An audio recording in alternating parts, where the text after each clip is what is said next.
Welcome back ناظرین. ہم بات کر رہے ہیں پاک امریکہ اور بھارت کے ساتھ امریکہ کے تعلقات کے. امتیاز گل صاحب, امریکہ ہمیں جوتے بھی مارتا ہے, ہم یہ بھی کہتے ہیں امریکہ ہمارا دشمن ہے, سنسیئر نہیں ہے. بھارت جو ہمارا ہمسایہ ہے, جس کی اکانومی بھی ہم سے بہت بہتر, وہ لوگ بیوقوف ہیں جو وہ اسٹریٹجک ڈائلاگ بھی کر رہے ہیں, ریلیشن شپ بھی بڑھا رہے ہیں امریکہ کے ساتھ, اور ہم یہاں پہ کہہ رہے ہیں کہ جی امریکہ ہمارا دشمن ہے. وہ ہماری کچھ بیوقوفیاں ہیں جس کی وجہ سے میں سمجھتا ہوں کہ پاکستان کی حیثیت اس گدھے کی سی ہو گئی ہے کہ جو استعمال بھی ہو رہا ہے, مار بھی کھا رہا ہے, اور اس کے باوجود اس کو عقل نہیں آ رہی ہے. کیونکہ ہمیں سمجھنے کی ضرورت یہ ہے کہ بھارت اور پاکستان میں اب کوئی مقابلہ نہیں رہا ہے. بھارت نے امریکہ کے ساتھ اسٹریٹجک ڈائلاگ اس وقت شروع کیا تھا جب ہم نے قندھار میں 4 رہا کیے گئے ملیٹنٹس وہ پاکستان کی طرف انہوں نے رخ کر لیا تھا. 1999 31 دسمبر کو وہاں سے وہ چلے تھے, جس کے نتیجے اور ان کو پھر یہاں پہ پروٹوکول دیے گئے تھے. تو امریکہ دہشت گردی کے حوالے سے امریکہ بھارت کا اسٹریٹجک ڈائلاگ اس کے 10 دن کے بعد شروع ہو گیا تھا. اس کے بعد انہوں نے دوسرا اسٹریٹجک ڈائلاگ ظاہر ہے وہ آپ کو پتہ ہے پھر دوسری دفاع کے شعبے میں, نیوکلیر شعبے میں انہوں نے شروع کر دیا.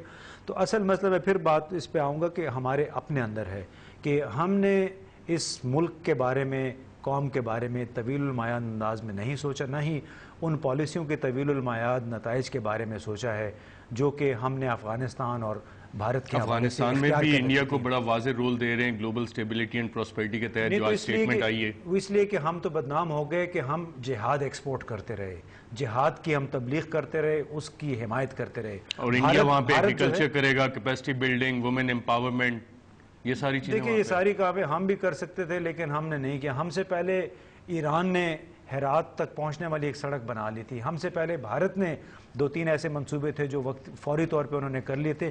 ہمارے یہاں وزارت خارجہ اور national logistic cell, frontier works organisation, وہ آپس میں لڑتے رہے کہ جلال آباد, تورخم سے جلال آباد تک سڑک کون بنائے گا. آپ یقین کریں کہ وہ 1.5 یا 2 سال تک یہ پاکستان کے اندر جھگڑا ہوتا رہا.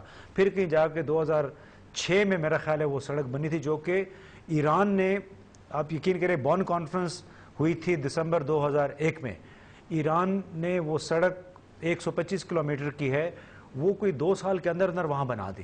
انہوں نے اپنا راستہ, ایک ایکسپریس وے تھا وہ, جبکہ پاکستان یہ قریب سا کوئی, وہ بھی مشکل سے 100 کلومیٹر کا راستہ تھا.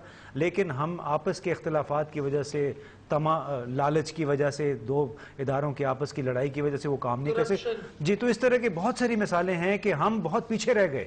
جس کو ہم کہتے ہیں کہ ہمارا نیکسٹ ڈور, ہمارا پڑوسی ہے, اس کے بھی ہم مدد کرتے کرتے اپنے پیسوں کی وجہ سے تاخیر کا شکار ہو گئے. ہمایوں گور صاحب, کیا بھارت کی جو لیڈرشپ بیٹھی ہے, بھارت جس طرح سے ترقی کر رہا ہے, وہ لوگ بے وقوف ہیں, وہ لوگ جوتے کھائیں گے آگے جا کے امریکہ کے ساتھ تعلقات بڑھاتے وقت؟ تاریخ پہ نظر دہرا لیں, امریکہ کے ساتھ تو جس نے دوستی کی ہے اس نے بالآخر جوتے ہی کھائے ہیں. وہ گھاٹے کا سودا رہا ہے ان کے لیے. مگر دیکھیں بھارت اور پاکستان کو اس میں لانا, ان کا جو بھارت کے ساتھ امریکہ کا ریلیشن شپ ہے وہ ایک اور فرمومنٹ میں ہے. پاکستان تو اس میں بیچ میں اس لیے آ جاتا ہے کہ اس ریلیشن شپ میں ہم ان کے لیے حائل ہوتے ہیں. وہ تو بھارت کو کھڑا کر رہا ہے چائنا کے مقابلے میں.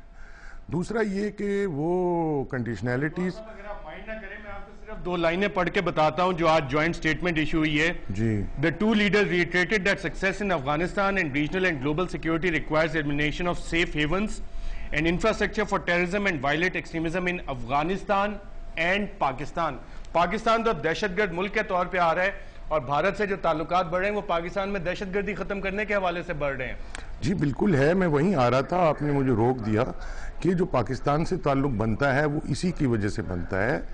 مگر انڈیا جو ہے اس کی سرحد افغانستان سے ملتی نہیں, ہماری ملتی ہے. ہمارا کانٹیکسٹ ہی دوسرا بن جاتا ہے پھر. اب آپ جن کو کہتے ہیں یہاں سیف ہیون ٹیررسٹ کا ہے, تو سب سے پہلے سیف ہیون تو اس کو امریکہ نے بنایا تھا نا, جب سوویت یونین نے افغانستان کو پکڑا ہوا تھا. آپ کہتے ہیں کہ دہشت گردی ہم ایکسپورٹ کرتے ہیں جیسے یہ کوئی ہماری پالیسی ہے. یہ دہشت گردی تو امریکہ نے سب سے پہلے ایکسپورٹ کی تھی نا اگینسٹ دا سوویت یونین. تو آپ ان چیزوں میں چھوڑیں, یہ ہسٹوریکلی آج جو کچھ ہو رہا ہے اس میں ہم لوگ کہاں پہ پھنسے ہوئے ہیں؟ ہم بہت بری طرح پھنسے ہوئے ہیں. ہم سے منہ میں نوالا ہے, نہ ہم اگل سکتے ہیں نہ نکل سکتے ہیں.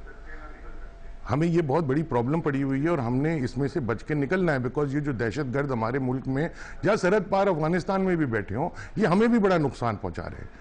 میں جب امریکہ کی بات کرتا ہوں تو میں اس کی بات نہیں کرتا، اس کا یہ مطلب نہیں کہ یہ حقیقت ہمارے سامنے نہیں ہے، اس کے ساتھ ہم نے ڈیل کرنا ہے، مگر ہم وہ امریکہ کے بغیر بھی ڈیل کر سکتے ہیں۔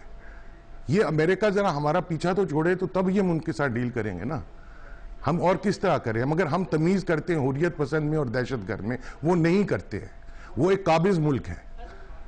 آپ کیا سٹیٹمنٹس میں پڑے ہوئے ہیں کہ جی ہلری کلنٹن کی یہ سٹیٹمنٹ آ گئی؟ آپ دیکھیں کہ وہاں افغان طالبان جو ہے، آپ مجھے بتا دیں وہ اپنے ملک کی آزادی کے لیے لڑ رہے ہیں یا وہ دہشت گرد ہیں؟ ہاں القاعدہ والے جو اور ممالک سے آتے ہیں اور گڑبڑ کرتے پھرتے ہیں ہر جگہ دہشت گرد، وہ ہیں دہشت گرد۔ جو ہمارے پاکستان میں تحریک طالبان پاکستان بنی ہے وہ دہشت گرد ہیں، اور مجھے تو ابھی بھی یقین نہیں کہ اس میں امریکہ کا ہاتھ نہیں ہے، یہ ڈی سٹیبلائز بھی کرتے ہیں۔ جو بلوچستان میں دہشت گردی ہو رہی ہے اس میں تو انڈیا کا بھی ہاتھ ہے۔ تو میرا مطلب ہے کہ ایک جملے کی لپیٹ میں تو ساری سچویشن، یہ بہت گمبھیر سچویشن ہے، بہت کمپلیکس اور پیچیدہ ہے۔ دیکھو دو ایشوز ہیں، گوھر صاحب میں آتا ہوں، آپ کی طرف آتا ہوں، کنٹینیو کرتے ہیں یہ دو ایشوز ہیں۔ ایک گدی کا جیسے ہمایون کہہ رہے ہیں بالکل ہمارا ایک ایشو ہے، وہ اس کا یہ ہے کہ اگر ہم دہشت گردی کو صحیح طریقے سے اسی وقت لڑ سکیں گے۔ ڈاکٹر مزاری مجھے آپ کو یہاں انٹرپٹ کرنا پڑے گا، ناظرین یہاں پہ ہم ایک وقفہ لیں گے اور وقفے کے بعد دوبارہ حاضر ہوتے ہیں۔